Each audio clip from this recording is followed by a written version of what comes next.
Since learning what a love language is, I've become quite aware of my own challenges in communicating in certain love languages. I was wondering, since there seems to be good ways to find our love languages, is there a good way to determine which ones we might need to practice or learn how to communicate in? Love this question, John. Anyone else appreciating this question? What an insightful, loving question. I have 3 points for you here, John, that I want to dig into. And the first one is, when it comes to love languages, and my answer is going to be specifically in the context of love languages. First point, we will often give what we need. Okay.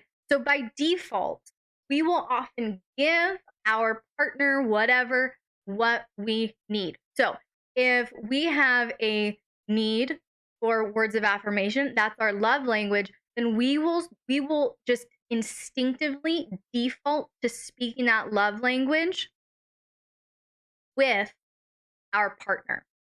So that is number one. We will often give what we need. So whatever you're trying to communicate with your partner, pay attention to how you're going about it. Like if you're trying to meet your partner's needs and you find yourself giving them what you crave, that's probably an indication that you need to work on other love languages. That's number one. Number two, we will often self-sabotage in the opposite way of our love language.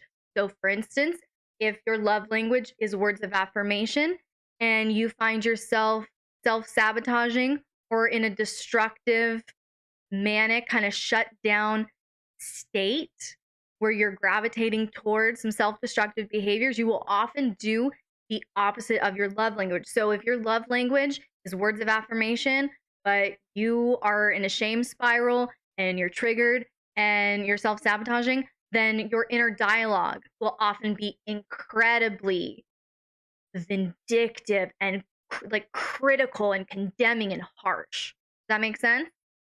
That makes sense? So start paying attention to where they're primarily coming up, and that should kind of lead you into where you're proficient and where you really need to focus.